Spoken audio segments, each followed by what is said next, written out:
풍류에 취하고 품격을 취하다. 주도의 재발견. 단순히 술을 좋아하는 애주가를 넘어 주류에 담긴 문화와 풍류를 즐기려는 미주가들의 솔직 담백한 이야기. 지금 시작합니다.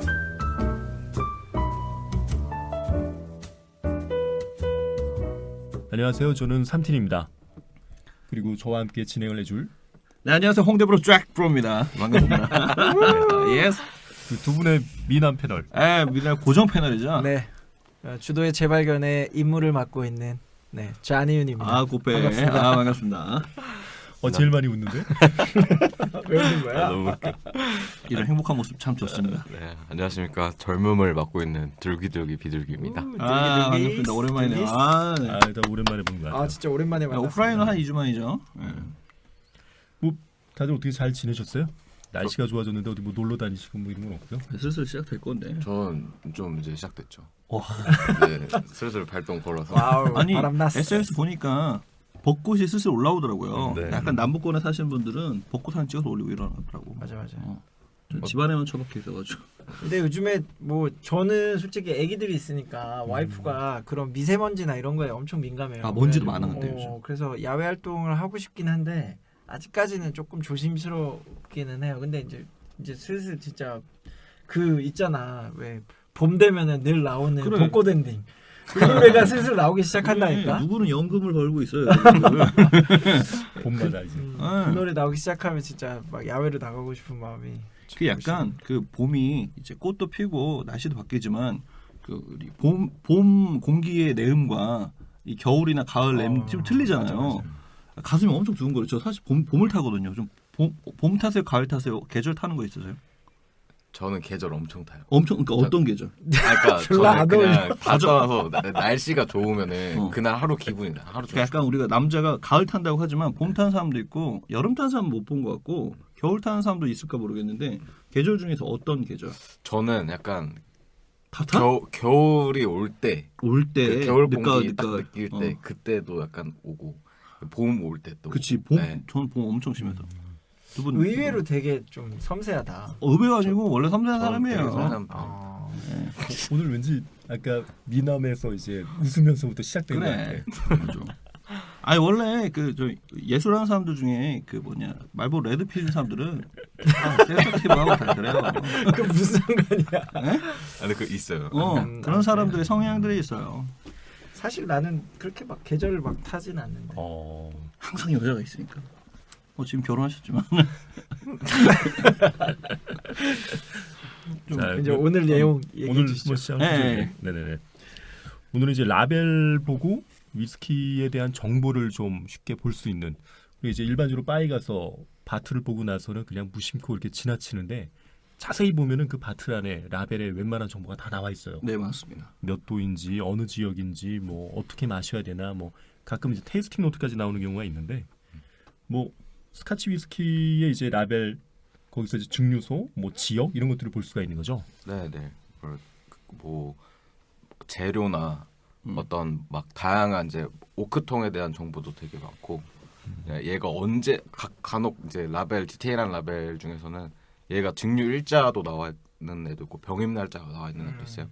근데 그런 거를 읽으면은 되게 진짜 맛과 향을 내가 이걸 좋아할까를 약간 유추할 수도 있는. 그래서 뭐 제일 이 라벨 위스키 라벨을 우리가 좀 알아두면 좋은 이유는 제일 쉬운 예를 들면 우리가 쉽게 이제 뭐 외국 여행을 가거나 하면 면세점 많이 이용하잖아요. 그럼 면세점에 가면 이게 이 위스키가 어떤 위스키인지를 맛보지 않은 이상 잘 모르잖아요. 몰라요. 그렇기 때문에 이게 위스키의 정보를 좀 우리가 좀 캐치하기 위해서는 그 라벨에 있는 정보를만 가지고도 충분히 이 위스키가 어떤 맛과 어떤 그 스토리를 갖고 있는지 우리가 좀 유추해 볼 수 있어요. 그러니까 굉장히 소비자들 입장에서는 이번 고를 때. 에피소드가 굉장히 도움이 많이 될 수도 있어요.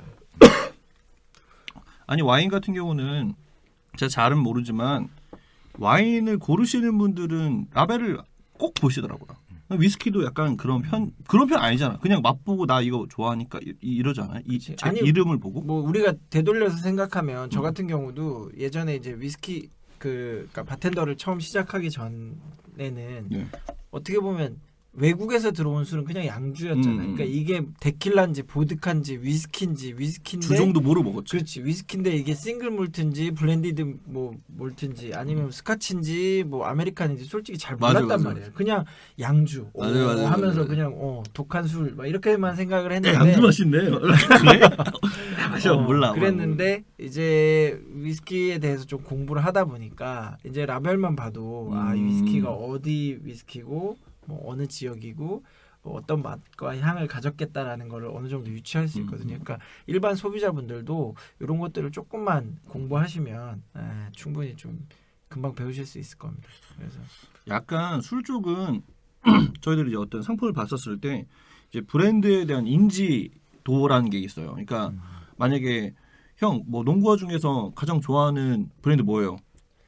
뭐 나이키 조단이죠. 나이키 조단이란 말이야. 그럼 이제 브랜드 나온 다음에 이제 이 상품 명이 나오는데 술 종류는 어떤 상품이나 브랜드가 딱 사실은 익혀지지 않은 것 같아. 일반인 사람들한테는. 그렇죠. 브랜딩이 안 돼 있어 좀. 그렇지. 아니 그리고 뭐 조니 워커라고 예를 들면 굉장히 유명한 조니 워커라는 위스키가 있다라고 치면 이 조니 워커는 라벨 색깔에 따라서 좀 약간 맞아, 그레이드가 맞아. 나뉘잖아요. 근데 그런 제품의 어떤 정보 같은 것들을 충분히 인지하고 있지 않아요. 그냥 조니 워커 맞아. 이렇게만 인지를 하지. 생각보다 조니 워커는 뭐 킵 워킹 해가지고 브랜딩 엄청 많이 했어요. 그 영상도 많고. 뭐전 근데 세계에서 제일 많이 팔리는 위스키니까. 근데도 약간 아쉽다. 다른 어떤 산업군에 대해서. 그래서 뭐 저희가 이제 이 위스키 라벨을 통해서 그런 위스키에 대한 정보를 많이 얻어갈 수 있으니까 그런 것들 좀 읽는 뭐 방법 아니면은 이 용어에 대한 설명 같은 것들을 저랑 그다음에 우리 둘기둘기 비둘기님이 같이 이렇게 좀 전문비. 정리를 해왔습니다. 예. 오늘 좀 잘 부탁드립니다. 오늘 저 그림 보는 게 나중에는 어떻게 뭐 인터넷상에 올려주실 거죠, 저거 다.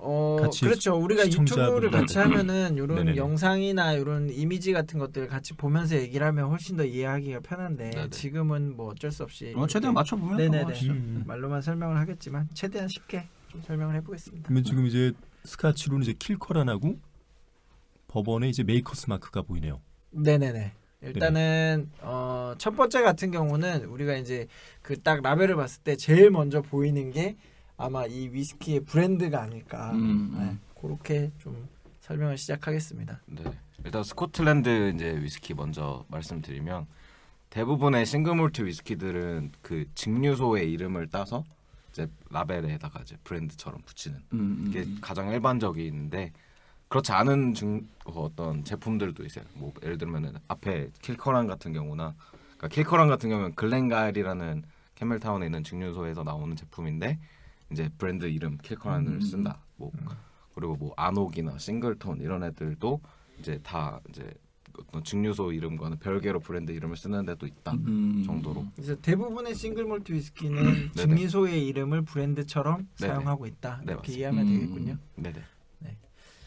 뭐 미국 그 위스키 같은 경우도 비슷하긴 한데 증류소의 이름 아니면 브랜드의 이름을 증류소의 이름으로 쓰는 경우도 있긴 하지만 미국 위스키 같은 경우는 약간 창립자의 이름을 쓴다거나 아니면 자기네 어떤 역사의 주요 인물들을 약간 브랜드로 쓴다거나 아니면은 어떤 자기네 브랜드와 관련된 어떤 스토리 이야기에서 조금 그런 브랜드를 따오는 경우가 있어요. 그래서 뭐 딱 이 그 브랜드 이름이 증류소 이름이다라고 말하기는 어렵지만 좀 다양하게 어떻게 보면 그냥 딱 브랜드를 만들어서 사용한다라고 보시면 됩니다.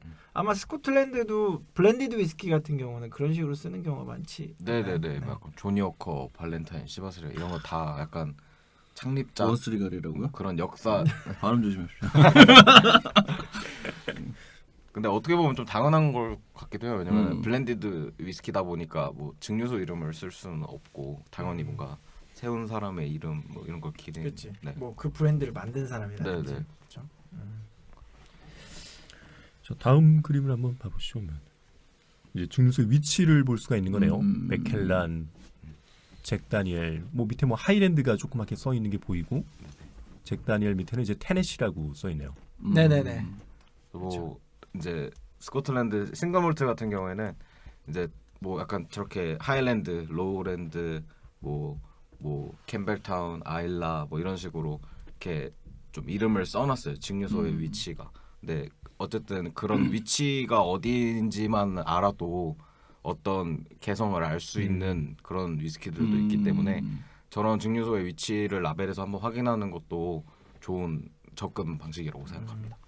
뭐 그거보다 좀 더 큰 개념으로 보면 이제 스카치 위스키는 스카치 위스키라는 그 스카치의 의미가 스코틀랜드를 말하는 거니까 스코틀랜드에서 만들어진 위스키다라는 게 있고 그 중에서도 이제 하일랜드 지역 아니면 뭐 아일라 지역 이런 것들을 좀 세부적으로 표시를 해주는 거고 네.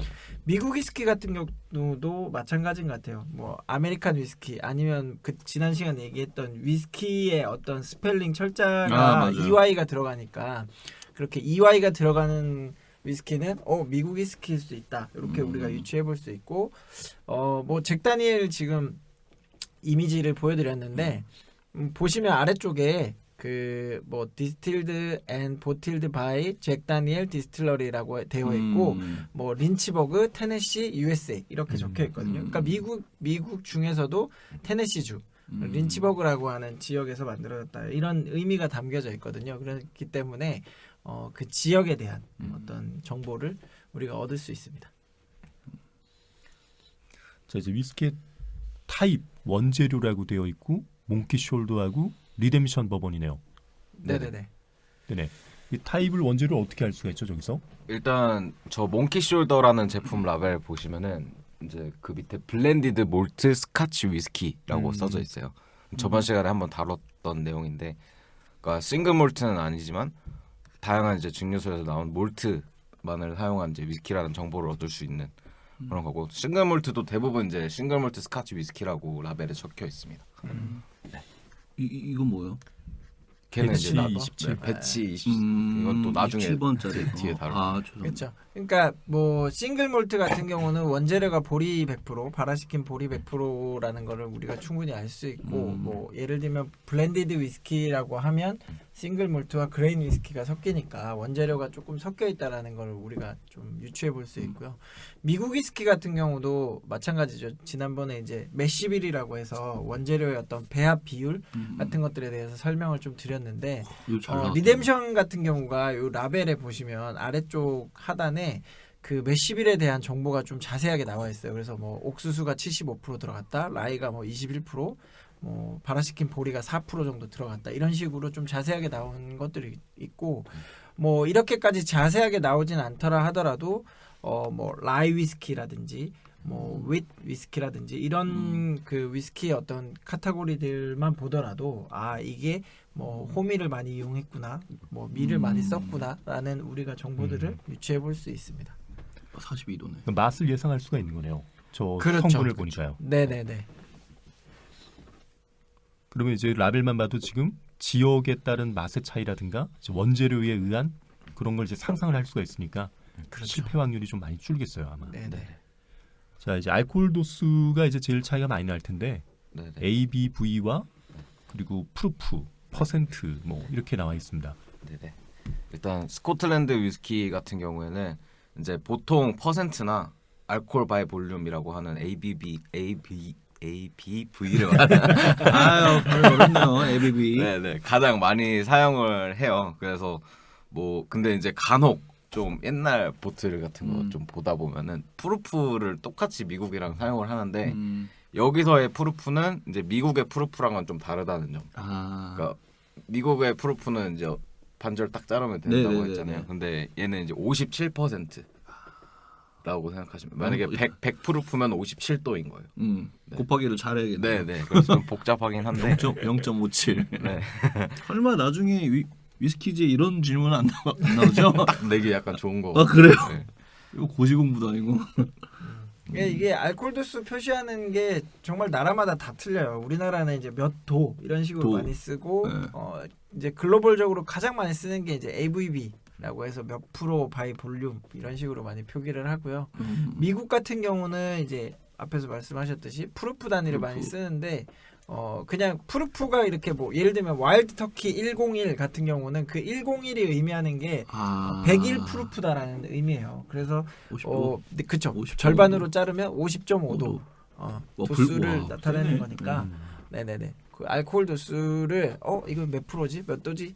이렇게 찾는 게 너무 어려울 수 있어. 미국 위스키는. 하지만 그 프루프라고 적혀 있는 거에 절반을 나누면 그게 알코올 도수라고 생각하시면 이해하기 쉬우실 것 같습니다. 약간 미국에서 그 학교 수업에 완전 기초가 되는 수업을 101 클래스라고 하거든요. 맞아요, 아시죠? 맞아요. 101이라고. 네네네. 일부러 약간 도수도 좀 맞춰가지고 와일드키 101 이렇게 한 게 아닌가. 클래스를. 그러니까 야. 초반 이거부터 시작을 해라. 제가 이 얘기를 지금 하려고 딱 진짜요? 했는데 오. 네. 맞아요. 그 101이라는 그 수치가 그런 의미가 있어요. 그 지금 말씀하신 것처럼 가장 좀 입문자 아니면 기본적인 클래스를 이제 101 클래스라고 이렇게 많이 얘기를 하는데 아무래도 요 101 프루프를 쓴 이유가 이제 위스키를 처음 입문하시는 분들에게 그런 의미를 좀 이렇게 갖게 하지 않나라는 의미에서 많이 쓰는 것 같아요. 101 프루프를 꽤 많이 써요. 이게 막 그 학년이 올라가면 보니까 303 클래스도 있어요. 그러니까 네. 그건 약간 어드밴스드지. 그럼 절대 나올 수가 없는 거네. 왜냐면은 그 병입 도수가 있으니까. 이게 50.5도가 입문자로 드시기는 솔직히 센 술이잖아요. 그렇긴 하죠. 근데 이제 뭐 지난 시간에도 말씀을 드리긴 했지만 이 나을 것 50도 같은데. 정도의 어떤 알코올 도수가 굉장히 좀 맛의 어떤 몸에 좋아. 그쵸. 진짜 마셔줘야 되는 거야? 이게 좀 갖고 있는 어떤 풍미 자체가 굉장히 풍부한 거지. 그러니까 맞아, 40도는 너무 좀 이렇게 흐리멍텅하고 그렇다고 또 아까 배럴 프루프나 캐스크 스트렝스로 나오면 너무 좀 좀 세고. 독할 수가 있으니까 좀 이렇게 딱 풍부한 풍미를 갖고 있는 도수가 한 50도 50도 남짓이지 돼. 않나. 그리고 그 스코틀랜드에서도 100 프루프의 의미가 되게 있었잖아요. 우리 그 불 붙이고 막 이런 네, 얘기가 57도? 있었잖아요. 그때 기억나세요? 뭐 어떤 거지? 배에다가 이제 네. 술을 실을 때 이제 얘가 술인지 아닌지를 불을 붙여가지고 네 맞아요. 그래서 이거는 이제 승인이 됐다, 증거 이게 증명이 됐다 이런 의미로 이제 프루프를 그때 100 프루프를 네. 주로 그때 이제 기준으로. 기준점으로 잡았거든요. 네. 그러니까 그런 의미가 좀 있습니다. 자, 다음에 이제 용량 캐스크 스트렝스를 보겠네요. 네, 이제 네. 일반적으로 이제 표현되는 게 같은 뜻인데도 두 가지가 제일 차이가 많이 나는데 CS라고 표현하는 거 이거 한번 설명 좀 해주세요. 네네. 그러니까 이 CS는 캐스크 스트렝스라고 해서 캐스크가 이제 오크통이잖아요. 그래서 그 어떤 원액 오크통 원액의 힘을 보여준다. 뭐 이런 뜻인데, 그러니까 그 위스키에 병입을 할 때 이제 물로 도수를 맞추는 게 아니고 그 원액을 그대로 이제 담는다. 그렇게 되면 이제 도수도 좀 높고 안 탄다. 네네. 대표적인 게 이제 글렌팍 클래스 105 뭐 저런 제품이 있는데 스트렝스가 무슨 파워 이런 거죠? 힘, 네네 힘 이런 힘 거죠. 이런 거. 그래서 약간 왜 스코틀랜드 위스키 막 라벨 보다가 그 알코올 볼륨 보면은 약간 소수점으로 떨어지는 애들이 이제 50도 넘어가는데 그런 애들은 좀 약간 대부분은 캐스크 스트렝스라고 생각을 하셔도 무방합니다. 약간 0.5, 0.7 이런 거. 네네. 그렇죠? 그렇죠. 뭐 일반적인 캐스크 스트렝스 제품이나 배럴 프루프 제품 같은 경우는 이렇게 소수점 첫 자리까지는 표시를 해줘요. 그래서 뭐 55.7도 뭐 이런 식으로 되는데 지금 말씀하신 이런 글렌파클라스 105 같은 경우는 60도라고 이렇게 딱 떨어지거든요. 이런 제품들이 그 뭐 이것도 그렇고 뭐 아메리칸 위스키 중에서는 와일드 터키 뭐 레어 브리드 같은 제품들 보면 이게 캐스크 스트렝스 제품 같은 경우는 일반적으로 뭐 다양한 그 캐스크를 섞어서 만들기는 해요. 그러니까 이게 하나의 캐스크, 하나의 오크통에서 나온 원액을 그대로 병입해서 담으면 그거는 캐스크 스트렝스기도 하지만 싱글 캐스크 개념으로 들어가기도 하거든요. 근데 일반적으로 캐스크 스트렝스라고 하거나 뭐 배럴 프루프라고 하는 것들은 한 통에 있는 원액으로 담을 수도 있고 아니면 여러 통에 있는 원액들을 같이 이렇게 베팅이라고 하죠. 매링이라는 작업을 거쳐서 병입을 하기도 하는데 이때 물만 안 섞으면 돼. 원액 그대로로 하면 되는데 아무래도 원액 여러 통에 있는 원액들을 섞다 보면 이게 통마다 약간씩 도수 차이가 있을 수 있잖아요. 그렇기 때문에 이게 뭐 이게 알코올 도수가 조금씩 이제 매해마다 다를 수 있어요. 그게 이제 어떻게 보면 다음에 나올 뭐 배치의 개념일 수도 있는데 어쨌거나 이 글램파클라스 105 같은 경우는 항상 60도로 나온단 말이에요. 이게 어떻게 보면은 브랜드잖아요. 그러니까 105에 맞춰서 딱 이렇게 그 배팅을 하는 거지. 아 105가 반절로 딱 안 나눠지는 게 그 네네, 아까 57. 57대. 그렇죠. 그러니까 이제 항상 얘네들은 알코올 도수에 맞춰서 배팅을 하는 거예요. 그러니까 그런 개념이 그 미국 위스키 중에서는 와일드 터키에서 나오는 레어브리드라고 하는 제품이 이제 배럴 프루프, 그러니까 물을 섞지 않고 원액 그대로 나오는데 걔네 같은 경우는 이제 시그니처 도수가 있어요. 딱 정해진 도수가 있고 그 도수를 맞추기 위해서 여러 개의 캐스크들을 섞어가지고 그 도수가 딱 맞게끔 한 다음에 이제 제품으로 내는 거고. 그럼 약간 헷갈린 게 그 아까 이 전에 있는 프루프는 프루프. 잠깐만 전에는 뭐였지? 알코올 도수잖아요.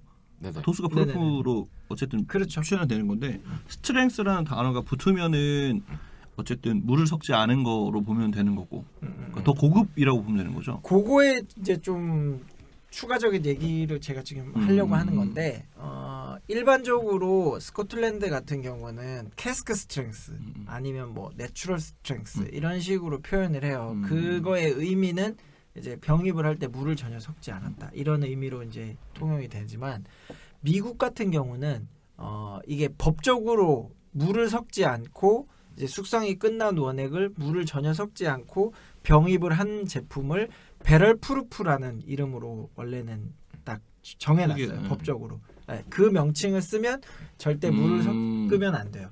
근데 미국 위스키들 보면 배럴 스트렝스, 캐스크 스트렝스 아니면 뭐 풀 프루프 이런 식의 여러 가지 표현들이 있어요. 그것들을 보면은 도수가 다 일반적으로 뭐 50도 후반에서 뭐 60도 넘는 제품들이 있어요. 네.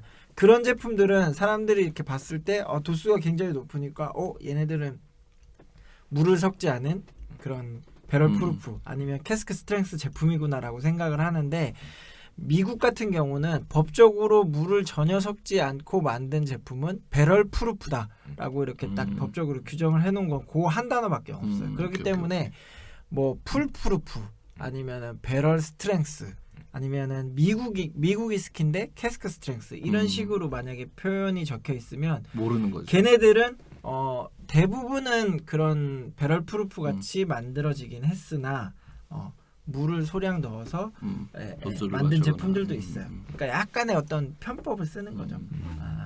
그런 차이가 있을 수 있습니다. 대단해. 요 라벨을 보면 맨 처음 글램파클라스 같은 경우는 이제 하이랜드 지역인 게 보이고 네네. 105 프루프니까 이제 스코틀랜드니까 이제 57을 곱해서 이제 60도가 된다. 네네. 이런 걸 이제 알 수가 있겠네요. 그렇죠. 야 사진도 뭐야? 40주년 40년 40년 엄청 40년인데 60도가 나오고 여기 40주년 리미티드 에디션 아니에요? 40주년짜리? aged 40 years. 그러니까 40주년이자 이제 40년 된 거. 오 엄청나게. 색깔만 봐도 뭐 맛있겠네요. 자 이제 제품의 용량에 대한 표기 방법이 또 틀리네요. 네네. 일단 뭐 스코틀랜드 같은 경우에 아니면 뭐 전 세계적으로 봐도 그냥 뭐 리터, 센치리터, 밀리리터를 많이 쓰는데 뭐 리터는 다들 아시죠? 1000 밀리리터가 네. 감사합니다. 다시 생각나게 해주셔서. 그리고 센치리터는 이제 100 센치리터가 1리터인 거죠. 네. 우리 이거 초등학교 때 배우는 거 아니야? 그러니까 형 이거 있잖아요. 아니, 이거 안 쓰면은 헷갈려요. 그래요? 아니 이거를 우리 맞아. 우리 비둘기님이 저랑 이제 같이 근무하니까 이거에 대해서 물어보는 거야.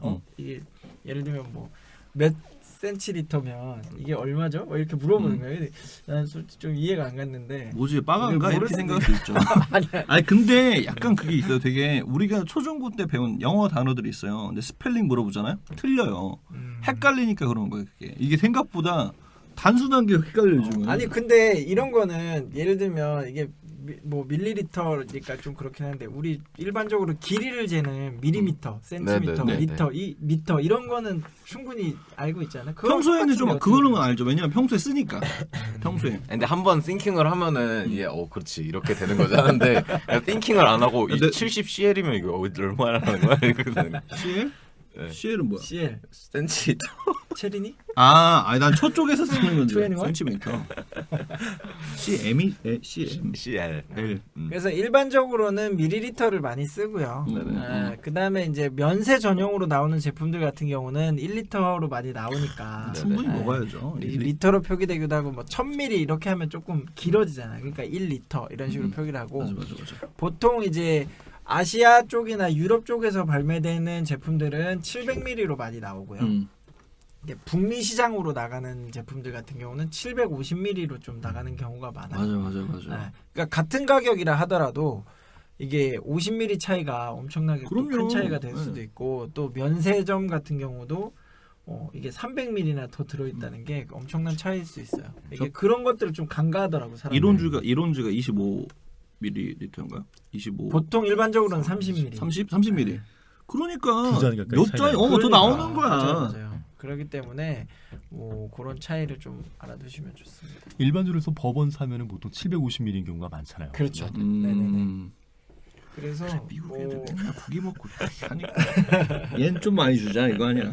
그래서 뭐 이제 일반적으로 이렇게 그냥 예를 들면 이미지라든지 아니면은 이렇게 뭐 이게 약간 그런 거 있어. 이렇게 뭐 가다 보면 길 가다 보면 바 이렇게 입간판 같은 것들 보면 뭐 조니워커 블루 한 병 플러스 과일 안주 해가지고 얼마 이런 식으로 돼 있는 게 있는데 네. 그게 정확하게 몇 밀인지는 안 나와 있는 거야. 그러니까 조니워커 블루면 예를 들면 뭐 700ml짜리도 있고 500ml짜리도 있고 뭐 블루도 조그마한 거 그 있나 이런 거. 그러니까 그런 게 있을 수 있잖아요. 근데 기본이 일반적으로 700 주겠지. 기본이 700ml라고 보통 생각을 하는데 예를 들면 뭐 그런 유흥주점 이런 데 가잖아요. 350. 그러면 500ml짜리가 500ml? 많이 나온다. 저희는 유흥주점을 안 가봐서 잘 몰라요. 아, 그런 거를 크게 주는 거야? 성격기. 진짜 싫다. 근데 과일 안주까지 껴서 주는군요 그런 데는. 아니, 그런 식으로 약간 물타기를 하는 거지. 아. 그 가격에 대한. 네, 아무래도 넘어가시죠. 700에서 750 그리고 아메리칸 위스키는 750을 많이 아닌 그러니까 경우도 미국 있어요. 같은 아닌 경우가 그러니까 스코틀랜드 위스키인데 미국으로 좀 수출하는 제품들 같은 경우는 750ml로 제품을 만드는 경우가 많아요. 왜냐하면 미국 같은 경우는 이제 일반적으로 버번 위스키 750ml 기준으로 많이 만드니까 오케이. 그렇습니다. 자 이제 보이는 뭐야, 라벨이 글렌드로낙 싱글 캐스크. 제가 굉장히 좋아하는. 네네. 네네네. 여기 이제 여러 가지가 정보가 적혀 있네요. 그러니까 요거를 지금 저희가 준비한 게 어떻게 보면은 제일 중요한 부분일 것 같아요. 그죠. 네. 많은 정보들을 좀 볼 수 있는. 일단은 이 한 장으로는 막 다 설명을 드릴 수는 없긴 한데 일단 숙성 연수, 빈티지, 뭐 릴리즈 연도, 뭐 캐스크 타입, 뭐 이런 여러 가지 정보가 있어요. 지역도 나와 있고. 네네. 저 정량. 어떻게 보면은 이게 가장 좀 핵심적일 것 같아. 네. 손으로 써네, 위스키의 손으로. 맛과 이런 것들을 좀 네네. 평가하게. 그래서 일단 저렇게 이제 와인 같이 이렇게 빈티지로 이제 라벨이 적혀 있는 애들이 있어요. 손으로 썼어. 네네. 지금 저희가 보고 있는 이제 글렌도로낙 2004라고 돼 있잖아요. 그럼 저렇게 이제 빈티지 제품들은 2004년에 증류한 원액만을 사용해서 병입을 해야 됩니다. 그래야 되고 저런 빈티지 제품의 밑에 보시면은 이제 데이트 디스틸드가 적혀 있잖아요. 그러니까 2004년 5월 11일에 증류를 한 애인 거예요. 그 옆에 보면 캐스크 타입이 있는데 포트 파이프라고 적혀 있잖아요. 포토와인? 네네. 포트와인 캐스크를 사용했다는 뜻이고 그 파이프라고 써 있는데 저것도 이제 보통 포트는 파이프를 쓰니까 사이즈가 몇 리터 정도 되죠? 500리터 500 정도 되죠. 그래서 한 500 정도 되는 캐스크를 사용을 했고 파이프가 캐스크 같은 거예요? 캐스크 네네, 캐스크의 크기에 대한. 네.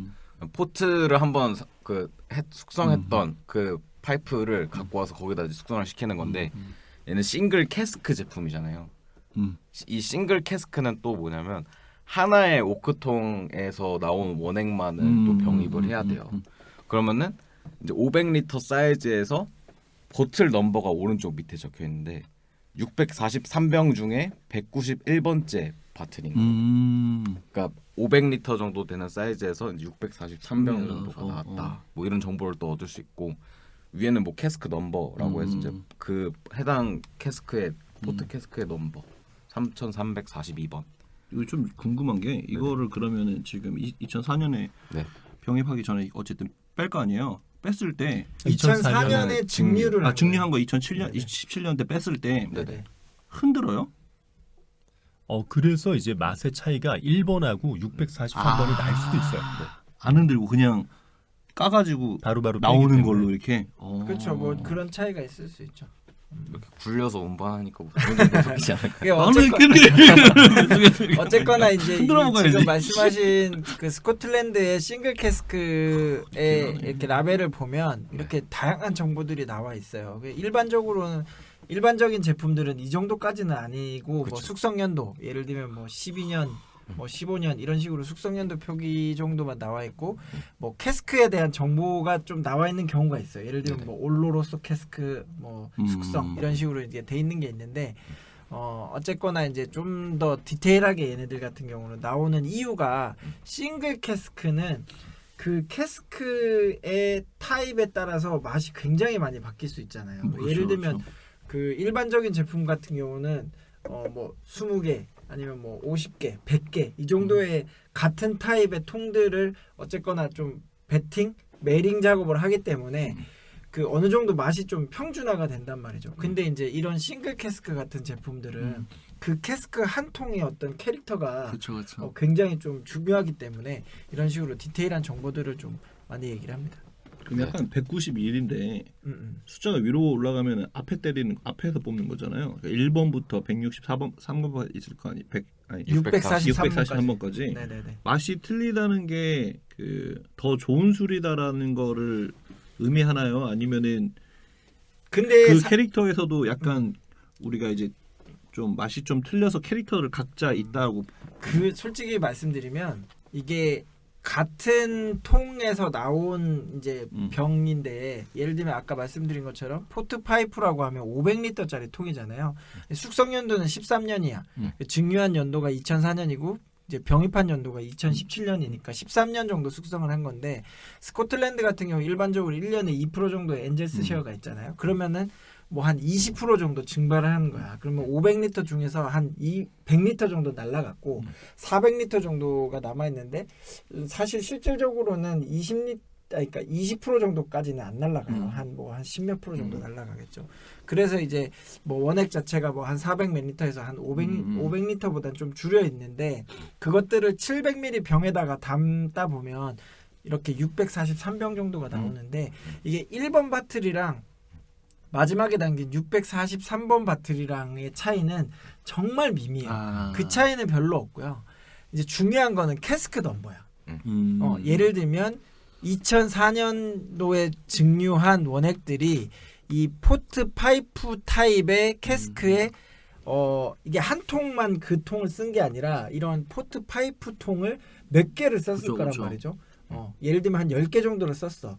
그렇게도 넣고 그다음에 뭐 예를 들면 올로로소 버트 캐스크에도 뭐 10개 정도 넣고 뭐 이런 식으로 다양한 캐스크에다가 2004년도 5월 11일 날 증류한 원액들을 담을 텐데 어쨌거나 그러면 그 한 통 한 통마다의 고유 넘버가 있어요. 그쵸, 지금 그쵸. 캐스크 넘버 보시면 3342라고 돼 있는데 이게 틀린 경우가 있어. 예를 들면 글렌드로낙 싱글 캐스크 2004 빈티지고 그 디스틸 연도도 그러니까 디스틸 날짜도 2004년 5월 11일 똑같고 병입한 연도도 2017년 똑같아.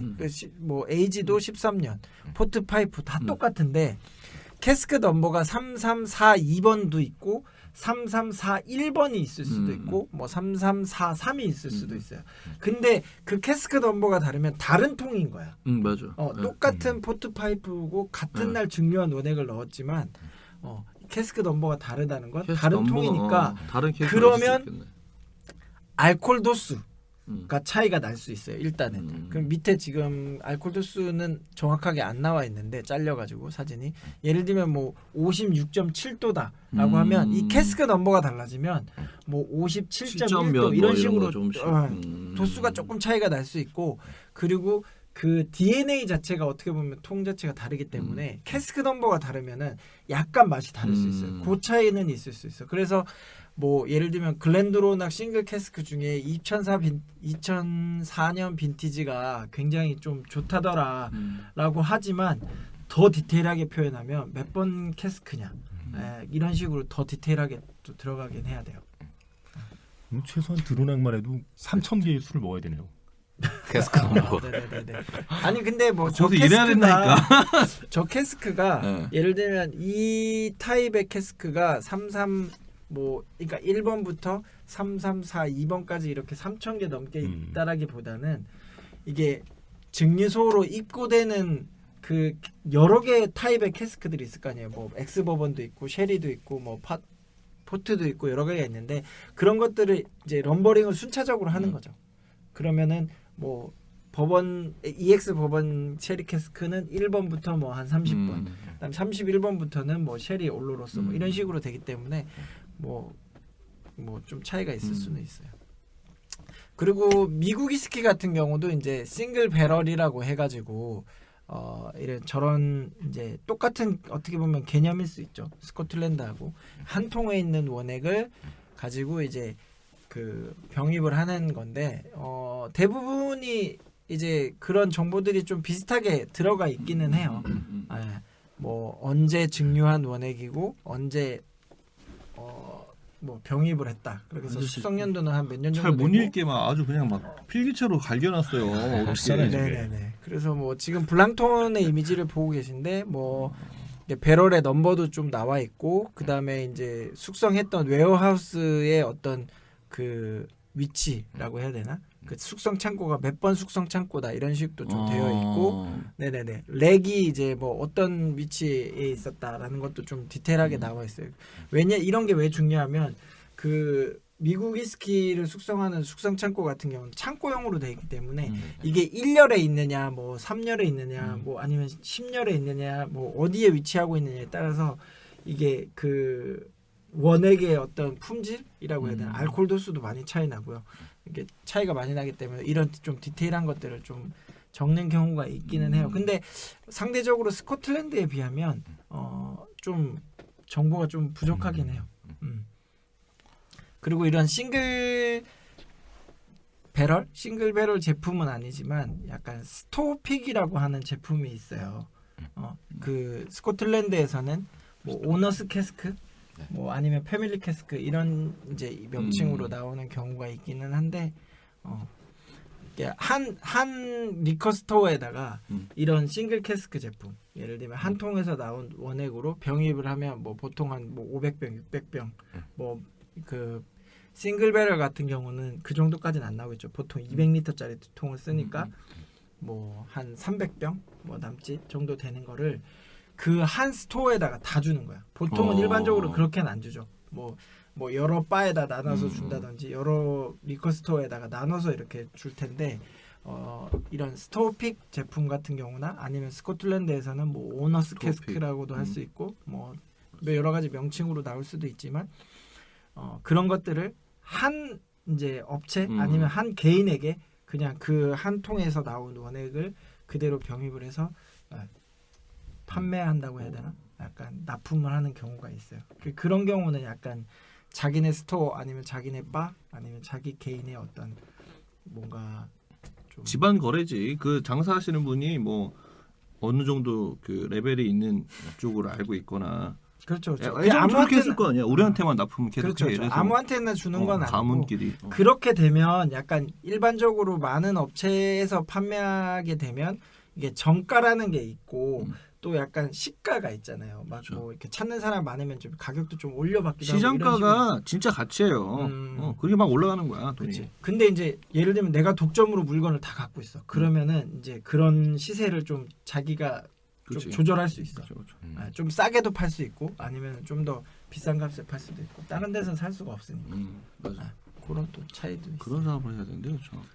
근데 통을 하나 사려면 가격이 꽤 비싸서. 쉽진 않아요. 아 병입을 해서 팔기도 하지만 통으로 팔기도 하는 거예요? 네, 오크통. 오크통 자체를? 지금 이제 그 얘기를 조금 더 디테일하게 할 겁니다. 싱글 캐스크, 싱글 배럴 얘기를 좀.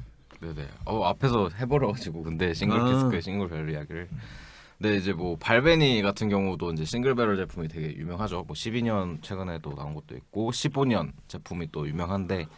싱글벨. 네, 저런 이제 싱글 배럴 제품은 아까도 말씀드렸듯이 캐스크 넘버랑 보틀 넘버가 적혀 있고 이제 보틀링 데이트, 그러니까 이게 병입 날짜, 그리고 캐스크 데이트 어쨌든 증류한 날짜겠죠.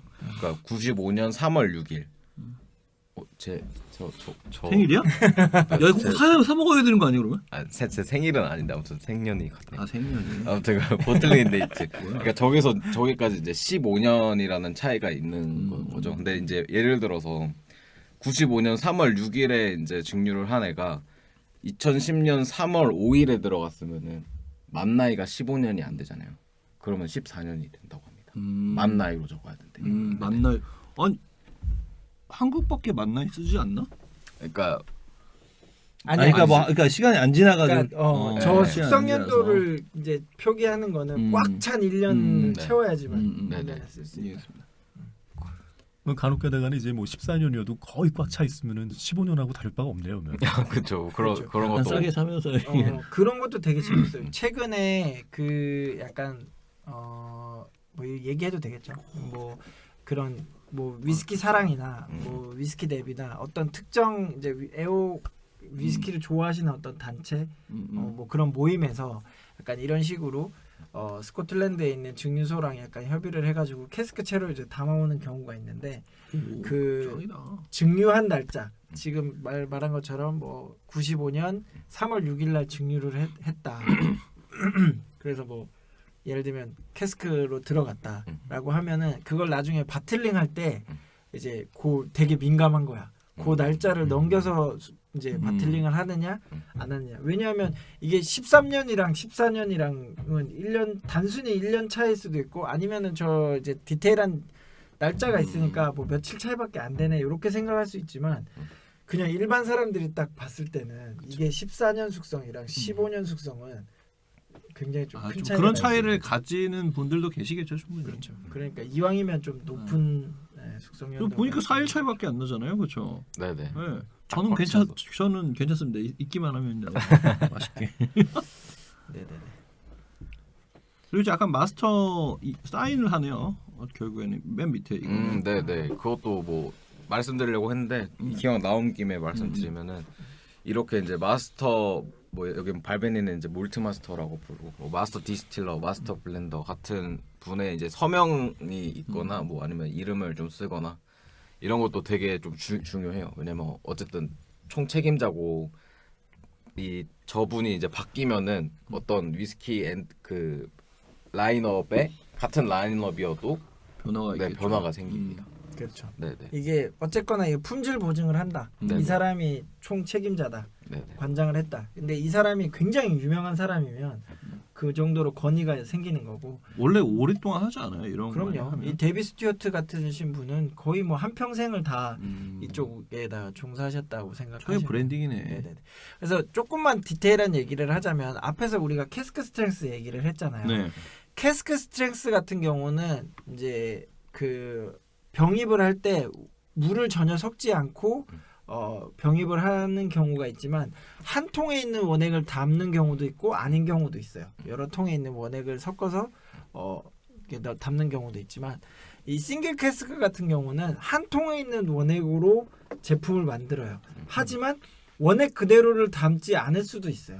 예를 들면 지금 보여지는 발베니 15년 싱글 캐스크 같은 경우는 알코올 도수가 47.8도예요. 물론 소수점으로 나와 있긴 하지만 이렇게 15년 숙성했다고 해서 알코올 도수가 이렇게 많이 떨어지진 않거든요. 그러니까 얘 같은 경우는 물을 좀 탄 경우예요. 그래서 이제 아무래도 좀 엔제스 시어나 이런 걸로 인해서 양이 좀 많이 줄어들었으니까 물을 조금 섞어가지고 양을 조금 늘려서 병수를 조금 늘리는 경우가 있고. 아 색깔을 보면 좀 그렇죠. 지금 색깔이 약간만 나와가지고 이 정도 색깔이네요, 그렇죠. 네네네. 오. 근데 얘 같은 경우는 이제 캐스크 자체가 지금 나와 있지는 않지만 저기 나올 거예요. 나오나요? 왼쪽에 뭐 네네네. 법원 캐스크. 보시면 얘 같은 경우는 버번 캐스크 숙성이에요.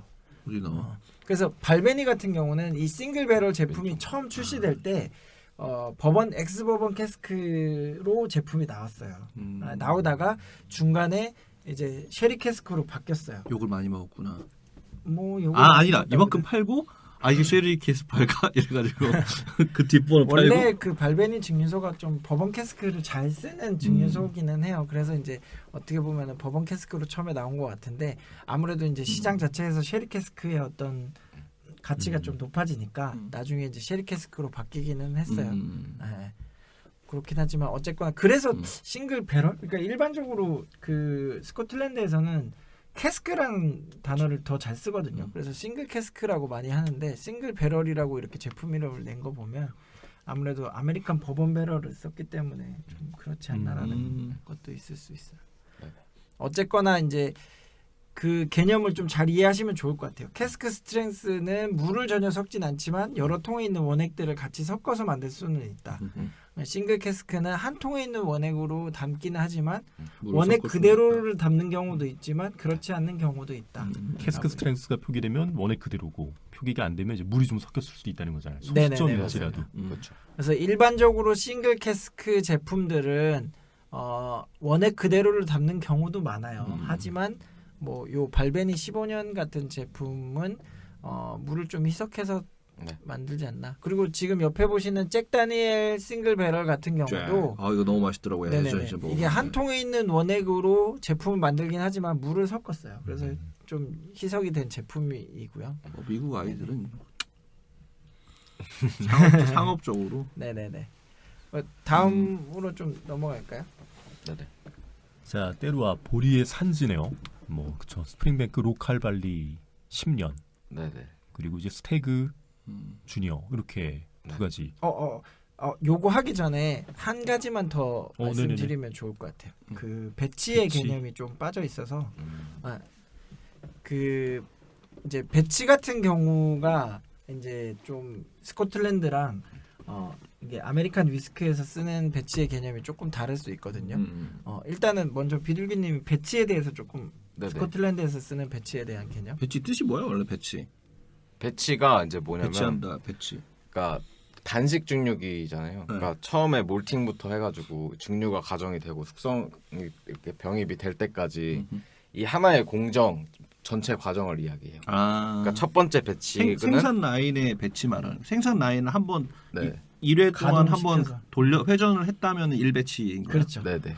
그러면 이제 1배치, 2배치, 3배치, 4배치가 뭐 이렇게 있을 건데 뭐 글렌 알라키 제품 그 증류소에 나온 제품 중에 10년 CS 10년 캐스크 스트렝스 제품이 있는데 걔네가 이제 지금 배치 4까지 나왔어요. 근데 배치 1, 2, 3, 4가 이제 맛이 조금씩 다르다. 그럴 수 있어요. 그게 원재료를 한 번 넣고 배치를 여러 번 돌리는 거 개념이에요? 아니면은 아니요. 배치마다 이제 그죠? 원재료도 그렇죠. 다를 수 있고. 네네. 새롭게 한 번 다 돌리는 거? 네네. 그렇죠, 오케이. 한 번 생산 라인을 돌려가지고 원액이 쫙 나오잖아요. 그러면은 같은 방식으로 생산한다 하더라도 디테일하게는 조금 차이가 배치마다 있을 수 차이가 있고요. 있어요. 그리고 캐스크로 들어갔을 때 그 캐스크를 똑같은 타입의 캐스크를 쓴다라고 하더라도 DNA 자체는 조금씩 다르잖아요. 그렇기 때문에 예를 들면 배치 1에 쓰였던 캐스크들이 똑같이 뭐 X 버번에 있는 캐스크인데 뭐 10개의 통을 섞어서 만들었다라 하더라도 이 캐스크 자체의 DNA 자체가 틀리기 때문에 약간의 맛 차이가 1번 배치랑 2번 배치랑 차이가 날 수 있어요. 그리고 알코올 도수도 왜냐하면 물을 전혀 섞지 않고 예를 들면 10개의 통에 있는 원액들을 섞어서 만든다라고 하면 이제 알코올 도수가 처음에 나오는 거는 뭐 57.1도면 다음에 나오는 건 57.2도로 나올 수도 있고 뭐 그 다음은 또 57.3도로 나올 수도 있고 그거는 인위적으로 물을 섞어서 만들 수 있는 건 아니고 한 번 배치를 돌렸을 때 나오는 양 있잖아요. 캐스크가 뭐 예를 들면 한 10개 정도 나올 수도 있다 아니면 100개 정도 나올 수 있다라고 했을 때 그것들을 다 섞었을 때 알코올 도수가 조금씩 차이가 날 수 있으니까 그런 차이가 있고 네네. 미국 같은 경우는 스몰 배치라고 해서 그 배치의 개념을 쓰긴 하는데 이거는 어떤 공정의 한 배치를 얘기한다라기보다는 소량 생산의 느낌이에요. 물론 그 한 공정을 돌릴 때 뭐 많은 양을 만들지는 않는다라고 생각할 수도 있지만 얘 같은 경우는 뭐 양은 많이 만들 수도 있지만 이제 적은 양의 캐스크를 섞었다라고 보시면 돼요. 그래서 일반적으로는 뭐 캐스크 한 20개 정도 이하의 캐스크들을 섞어서 만드는 거예요. 그러니까 뭐 어떻게 보면 싱글 캐스크라는 개념, 한 통에 있는 원액을 병입해서 만드는 것도 어떻게 보면 스몰 배치, 굉장히 작은 스몰 배치의 개념일 수 있고 보통 일반적으로는 한 20개 정도 통을 섞어서 만들면 그게 이제 스몰 배치라는 개념이다라고 얘기를 많이 하는데 이것도 약간 좀 어떻게 보면 어폐가 있어요. 왜냐하면 납크릭이라고 하는 그 진빔 그 빔산토리에서 만드는 제품이 있는데 거기에 보면 스몰 배치라고 크게 써 있거든요. 근데 솔직히 납크릭 같은 제품은 엄청나게 많은 물량을 뽑아내는 제품이기 때문에 스몰 배치의 개념을 쓰기 좀 애매하긴 해요. 배치라는 어떤 단어라든지 표현하는 어떤 키워드 같은 게 들어가요? 이 바틀에? 네네네. 네네. 지금 어. 여기에는 안 나와 있지만 이제 나중에 다른 화면 보면 배치 개념이 나올 수도 있어요. 아까 여기 있었던 것 같은데 아닌가? 좀 더. 아마 다음 장 보시면은 나올 수도 있습니다. 그래서 어쨌거나 이 스몰 배치의 개념이 미국 같은 경우는 약간 다를 수 있다라고 네네. 보시면 되고 그러니까 뭐 이게 어떻게 보면은 증류소마다의 그 체감하는 게 좀 차이가 날 수 있어요. 예를 들면 굉장히 작은 뭐 마이크로 디스틸러 같은 경우 굉장히 좀 소량 생산하는 데서는 정말 뭐 스몰 배치가 굉장히 적은 양을 섞어서 만드는 걸 수도 있지만 예를 들면 대형 증류소 같은 경우는 우리는 생산량 자체가 이만큼 많은데 그중에 요만큼만 섞었으니까 우리는 스몰 배치야라고 말할 수는 있지만 일반적으로 봤을 때는 스몰 배치가 아닌 경우도 있죠. 그렇죠. 자, 그리고 이제 다음 페이지 때로와 네네. 보리의 산지 표시네요. 네네. 그러니까 이제 스프링뱅크 로컬발리 나오고 스태그 주니어 나오고요.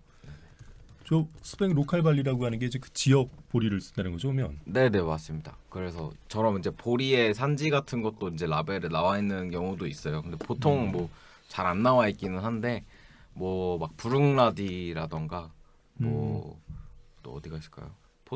뭐 똑같은 거 스프링뱅크 뭐 이런 데는 이제 자기 어디 보리 산지를 썼다 이런 걸 명시를 하면서 뭐 그런 식으로 약간 차별화를 하는 그런 것도 있습니다. 그러니까 스코틀랜드 같은 경우도 이 보리의 원산지를 표기하는 디테일하게 표기하는 경우는 거의 없기는 한데 어쨌거나 이제 로컬 발리라는 개념 아니면 스코티시 발리, 아일라 발리 이런 식으로 표시를 하면서 약간 어느 정도의 때로와 개념을 좀 표기를 하는 것도 있고 키로만 같은 맞아요. 경우도 키로만도. 100% 아일레 이런 식으로 이제 약간 표기하는 경우도 있기는 있어요. 근데 미국 같은 경우는 솔직히 제가 스택 주니어 이 이미지를 좀 띄우기는 했지만 그런 표시가 거의 없어요. 그러니까 저도 이게 약간 의아했어. 보면서. 네네네. 뭐 약간 메시빌에 대한 그 어떤 레시피 표시 같은 경우는 아까 뭐 리뎀션에서도 보셨지만 네네네. 그러니까 몇 프로는 뭐 옥수수를 쌌다, 몇 프로는 뭐 호미를 쌌다 이런 식으로 약간 뭐 메시빌에 대한 배합 비율 같은 경우는 적혀 있는 경우가 있긴 한데 이게 뭐 어디산 보리다, 어디산 뭐 호밀이다 이런 경우는 거의 없더라고요. 그래서 뭐 어떻게 보면 원재료의 어떤 산지 표시도 뭐 찾아보긴 힘들다라고 보시면 됩니다. 아, 찾아보기 힘들다 이거죠. 네네네. 아, 그러니까 이미지가 없어서 솔직히 네네네네. 이 이미지를 넣었어요. 그러니까 보시면은 뭐 증류나 바틀링한 지역에 대한 뭐 증류소라든지 아니면 지역에 대한 표시 정도는 되어 있긴 한데 원재료에 대한 산지 표시는 이 없습니다. 스카치도 원래는 잘 표기가 안 돼 있는데 대부분 약간 좀 자가 경작을 하거나 이런 그렇죠. 데들이 네네. 거의 네네. 표기를 하잖아요. 그렇죠. 그러니까 뭐 쉽게 얘기하면 약간 자랑할 만한 그죠. 뭔가가 있으면 남들은 안 좀, 하는데 그쵸. 우리는 한다. 뭐 이런 네. 느낌이 좀 크니까. 그래 뭐 어디 뭐 볼에 나왔는데 뭐 차이나 뭐 북동부 뭐 이런 거 하기 좀 그렇지. 그렇잖아. 그렇지, 어. 그렇지. 맞습니다. 다음은 자, 내추럴 컬러. 네.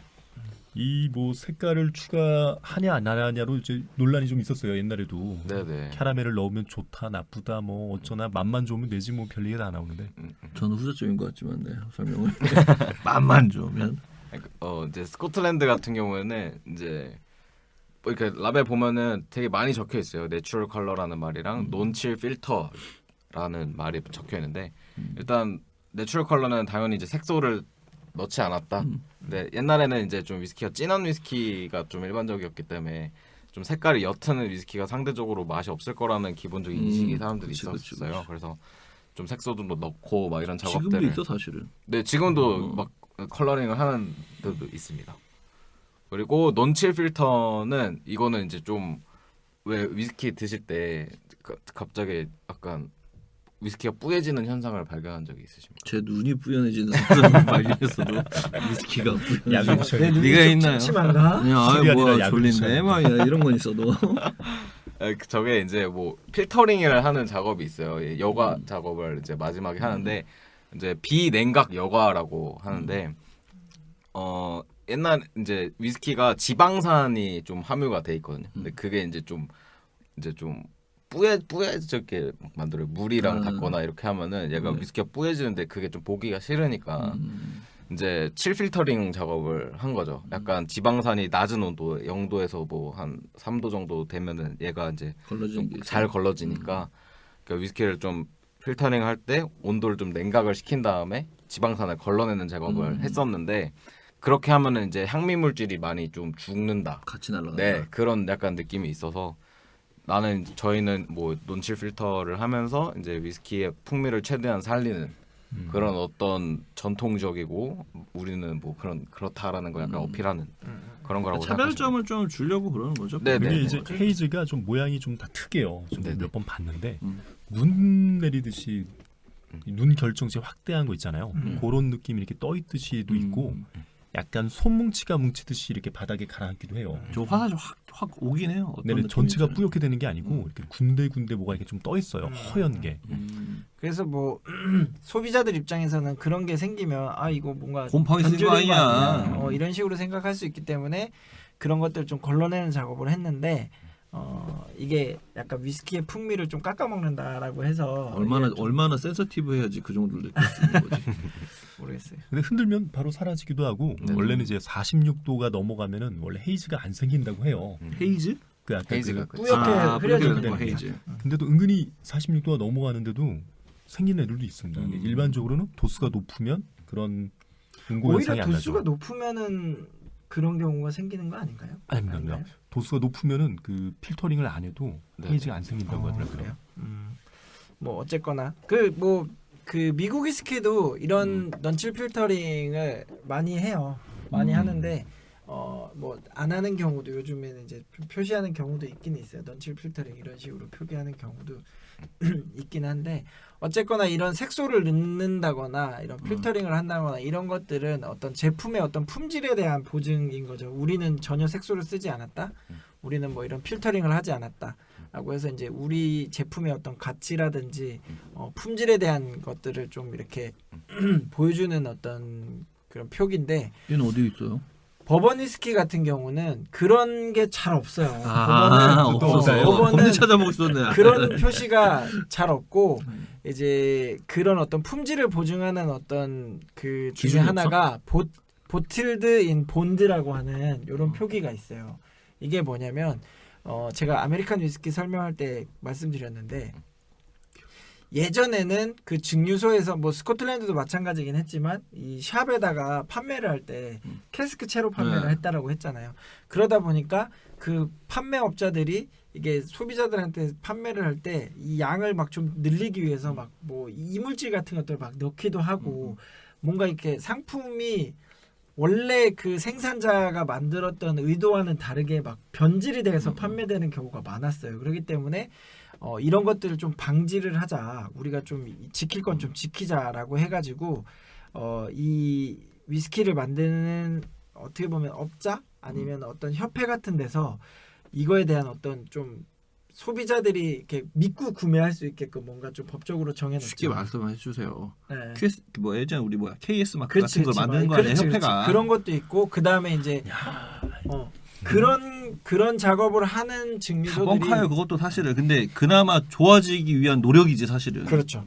그리고 뭐 대부분이 이제 세금을 내지 않고 약간 밀주를 만드는 그런 증류소 아니면 밀주업자들이 그런 식의 어떤 편법을 많이 사용을 했기 때문에 이제 우리는 정식으로 세금도 내고 합법적으로 뭔가 영업을 한다라는 걸 보여주기 위해서 처음에는 이제 그 병 마개 쪽에다가 수입 인지라고 해서 이제 세금을 부과했다라는 어떤 그런 증표를 붙이는 걸로 시작을 했어요. 네.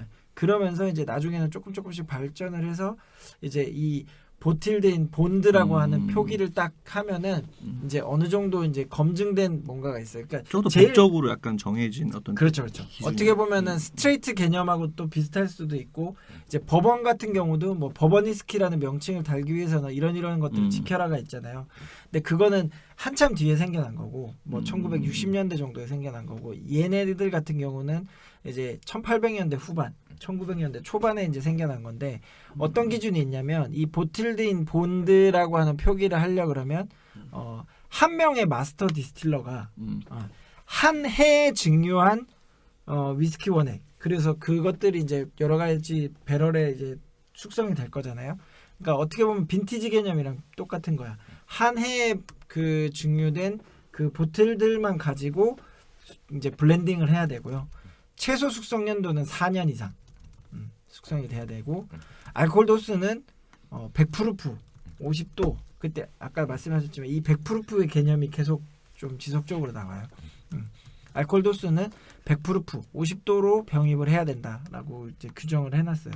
그리고 이제 뭐 다른 나라로 수출하는 경우에는 뭐 40도 이상만 된다 이렇게 좀 느슨하게 풀어주긴 했는데 어쨌거나 이런 식으로 좀 규정을 했는데 제가 잠깐 못 들었는데 바틀드인 본드라는 제품이 바틀드인 본드라고 이제 바틀 라벨에 이런 적혀 있는 애들 그쵸 딱 적혀 있는 애들은 100%를 맞춰야 돼요?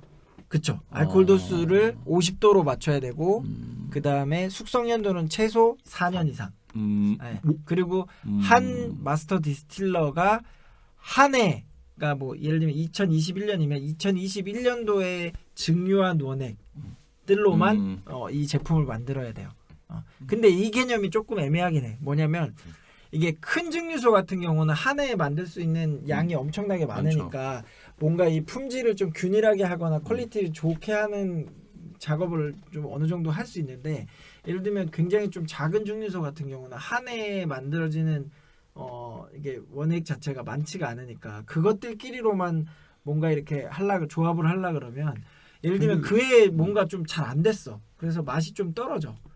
그러면 예를 들면 보통은 이제 최소 뭐 2년 이상 뭐 3년 숙성, 4년 숙성된 원액들을 같이 섞잖아요. 그렇기 때문에 맛을 좀 균일하기가 좋은데 이렇게 그냥 한 해에 만들어진 원액으로만 가지고 이렇게 하려 그러면 리스크가 있네요. 그렇죠. 이게 뭔가 좀 균일한 작업하기가 쉽지가 않아요. 집에서 마셔야지 뭐. 네.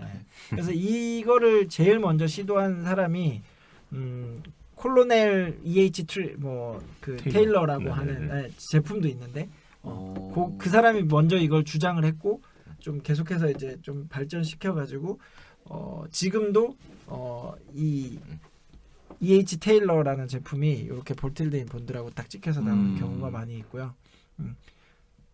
뭐 그 알아보다 보니까 그 뭐죠? 올드 포레스트 만드는 그 네네네. 브라운 포맷 네. 쪽에서는 되게 많이 반대를 했다라고는 하더라고요. 지방끼리? 네네네. 그러니까 뭐 자기네들은 뭐 이게 더 고숙성 원액들을 제품을 많이 만드는데 뭐 그런 문제 때문에 좀 안 맞아가지고 좀 반대도 하고 했는데 결국에는 어쨌거나 좀 어쨌거나 이거는 소비자들이 구매를 할 때 뭔가 믿고 살 수 있는 그런 어떤 규정을 좀 만들자라고 해서 이거부터 시작해서 그 다음에 이제 발전한 게 뭐 버번 위스키에 대한 개념, 스트레이트에 대한 개념 이런 것들이 막 좀 생겨났다고 보시면 됩니다. 왜냐하면 저런 거 하나 만들 때는 협회도 많이 생기고 한국도 그렇잖아요. 이게 이해관계자도 많아질 뿐만 아니라 그 안에서 이제 이익을 누가 뭐 더 가져가는 이게 싸움도 있고. 근데 결국에는 좀 좋게 발전돼가는 것 같아요. 왜냐면 결국엔 저렇게 가야 되기 때문에 약간 그런 거. 그래야 좀 전 세계 시장에서 좀 살아남을 수 있지 않나. 그럼요. 그러면 저 바트린 본드가 적혀 있으면은 소비자들이 선택할 때 좀 저렴하면서도 믿을 수 있는 제품이라고 봐도 되는 건가요? 그렇죠. 저거는 약간 어떻게 보면은 국가에서 약간 공인하는 아니면은 뭔가 인증하는 그런 거기 때문에 지금 말씀하신 것처럼 상대적으로 가격은 좀 저렴하게 하되 품질은 어느 정도 보장된 이런 제품이다라고. 제가 봤을 때 최소 기준인 것 같아요. 그러니까 맨 처음 만들었었을 때는 저게 최고 기준이었을 거야. 근데 시간이 지나면은 이게 아무래도 좀 그 규정이 업데이트 된다고 하더라도 최소 규정. 그래도 최소한의 품질이 교정돼 있다. 약간 이런 거. 근데 저 제품 비싸지 않아요? 아니요. 안 비싸요? H 테일러는 그 제품마다 좀 차이가 있을 수 있어요. 그게 지금 저희 업장에서 판매하는 제품이 네. 몇 가지가 있어요. 비쌌던 거. 아니 뭐 테일러 집안이 다 유명한가 봐. 테일러가 손재주 좋은 사람들 아니에요, 그죠? 자 이제 마지막 뭐 개념인데 네, 이 독립병입하고 NDP라고 해서 이제 non distiller producer의 개념에 대해서 조금 설명을. 요거는 좀 어려우실 수도 있는데 좀 짧게 정리해서 말씀을 드리도록 하겠습니다. 오케이. 네, 독립병입에 대해서 일단은 좀 설명 한번 해주시죠. 일단은 독립병입에 이제 여러 가지 이제 회사가 있는데 보통은 이제 증류 시설이 없어요. 증류 시설이 없는 회사인데 이제 증류 시설이 있는 회사에 오크통을 사온다거나, 그러니까 여러 오크통을 사와서 자기가 나름 조금 더 숙성도 시켜보고 맛도 테이스팅도 해보고. 캐스크 통째로 사온 애들 말하는 거죠? 네. 그렇게 해가지고 자기들이 자체적으로 병입을 해서 판매를 하는. 메시빌도 해요? 메시빌은 못하죠. 못해요? 네. 그러니까 쉽게 얘기하면 그 증류소에 가서 자기네들이 맛을 보고 요거 괜찮은데 우리한테 좀 팔 수 없을까요?라고 해서 이제 캐스크채로 사오는 거죠. 그래서 자기네들이 자체적으로 숙성을 더 하거나 아니면 자기네들만의 어떤 레시피로 블렌딩을 해가지고 여러 증류소. 그러니까 블렌디드 메시빌이랑 몰트, 블레빌은 좀 틀린 거 같아요. 원재료 자체에 손을 대니까. 싱글 몰트로도 하지만 블렌디드 몰트로도 제품을 만들기도 하고 뭐 어쨌거나. 약간 조향사 같은 사람들이네. 그렇죠. 딱 갖고 와서 착착착 이렇게 위스키를. 좋은 표현이네. 그래서 뭐 유명한 회사들이 뭐 많아요. 막 뭐 고든 맥페일이나 더글라스 랭, 카데네드, 시그나토리. 그렇죠. 또 뭐가 있죠? 뭐 그런 브랜드들이 제일 대표적이죠. 진짜 네. 대단하다. 블랙에더, 엄청 많다. SMWS 뭐 이런. 아는 게 대단하다 진짜. 국내에서 볼 수 있는 건 보통 그런 게 많이 있잖아요. 네네. 약간 저런 이제 좀 막 더글라스 랭 이런 데는 좀 상품화가 좀 그래도 많이 돼서 좀 어느 정도 균일한 품질을 좀 보증하는 데도 있는데 데이터가 좀 생겼어. 조금 작은 규모의 독립병입도 있어요. 그런 데는 좀 이제 약간 뽑기 같은 느낌도 있어요. 그러니까 왜냐면은 이게 증류소 이름을 따라가기에는 증류소에서도 캐스크를 줄 때 너무 좋은 캐스크를 주지는 않을 거 아니에요. 자기들이 쓸 캐스크가 있고 못 쓸 거 다, 그러니까 좀 자기 증류소의 캐릭터랑 좀 다른 캐스크들도 있을 건데 보통 그런 캐스크를 좀 주는데 작은 독립병입 회사에는. 이해했어. 그래서 저기 또 형제도 있어요. 더글라스 랭하고 저 헌터 랭이 또 둘이 형제입니다. 그 뭐 일반적으로는 이 독립병입 같은 경우는 그러니까 약간 B급 주는 거 아니야? 생산자는 아닌 거야. 쉽게 얘기하면 디스틸러는 아니야. 그냥 유통업자인데 도도매 업자지 뭐. 자기네들이 이제 뭐 테이스팅 해보고 괜찮은 것들을 사와서 이제 뭐 추가로 숙성하거나 아니면은 블렌딩을 하거나 이런 식으로 해서 이제 제품을 만들어서 판매를 하는데 이게 그 미국도 이런 개념이 있어요. NDP라고 해서 아까 말씀드렸지만 Non Distiller Producer라고 해가지고 자기네들이 자체 생산하진 않아. 비생산 업자들인데 이게 증류소에서 이제 원액을 사가지고 자체적으로 병입해서 제품으로 만들거든요.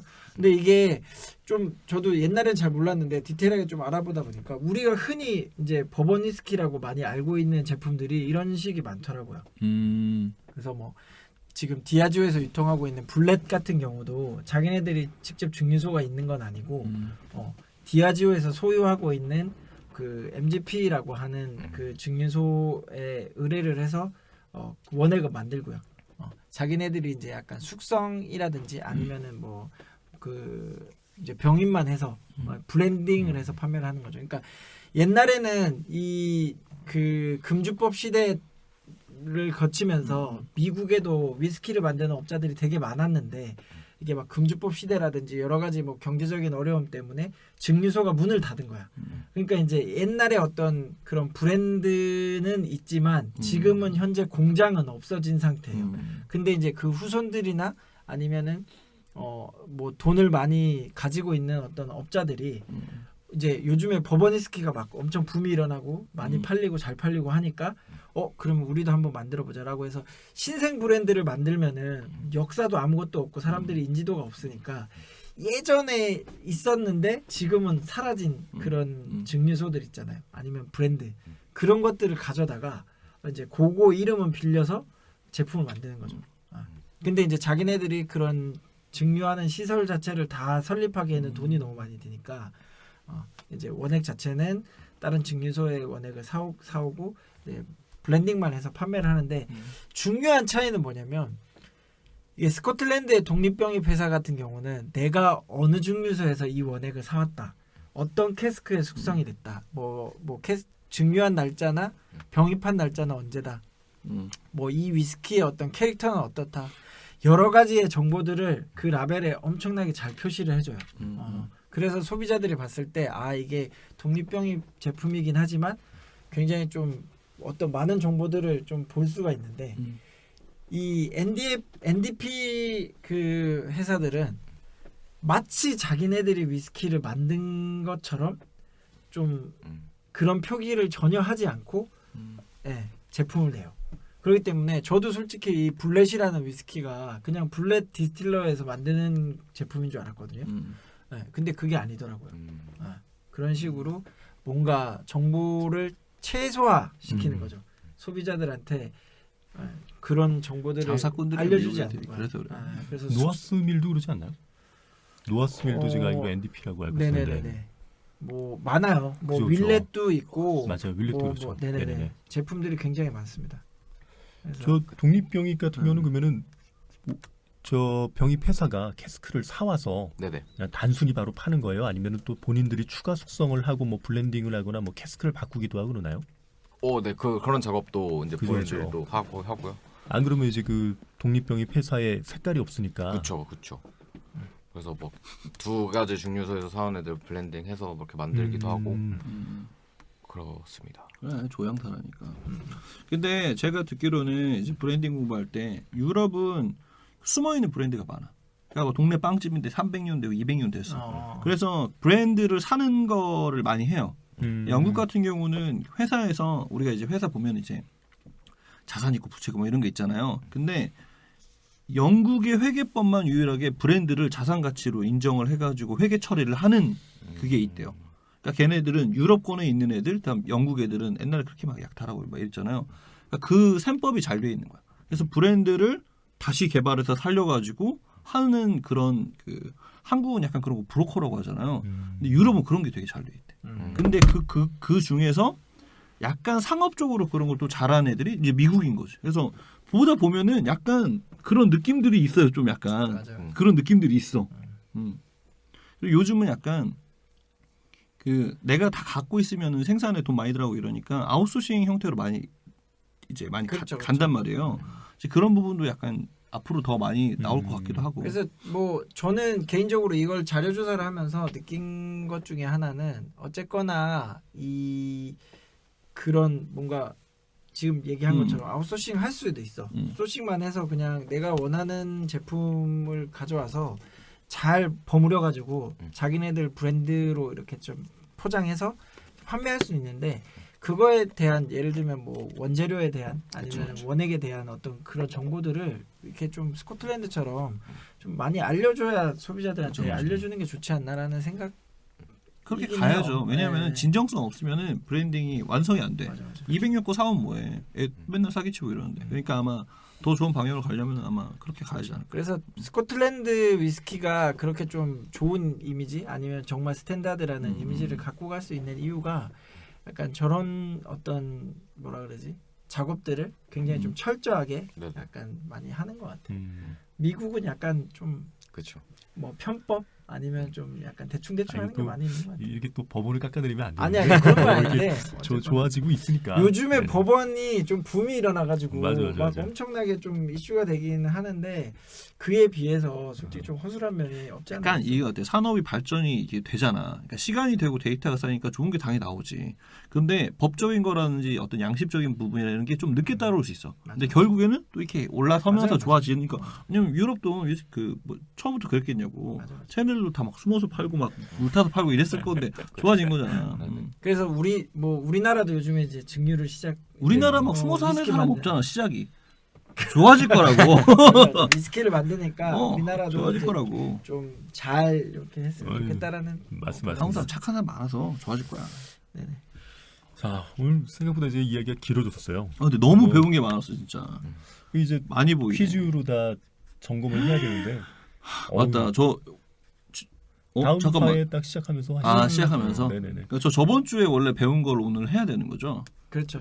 뭐 어차피 큰일이네. 겹치는 내용이 많아서 오히려 약간 좋은 다시 기회가 한번. 될 것 같아요. 맞습니다. 오늘 좀 한번 서머리 해주는 네, 단계를 네네네. 하면서 이제 위스키. 감사합니다. 제가 요즘 시간이 없어서 좀 공부를 못했는데 아, 다시 한번 이렇게 정리 한번 해주시고. 이거 뭐 만점 받으면은 저희가 뭘 사드리고 진- 오히려 뭐 다 틀리면은 뭘 쏘시고 해야 되는 거 아니에요? 만점 그러면- 나올까요? 그러면은 이제 아마 그 문제 수준이 높아질 것이고 아, 그러면은 저같이 이제 저와 같은 이걸 듣고 계신 어차피- 위디리니 분들은 이제 힘들어지는 거죠.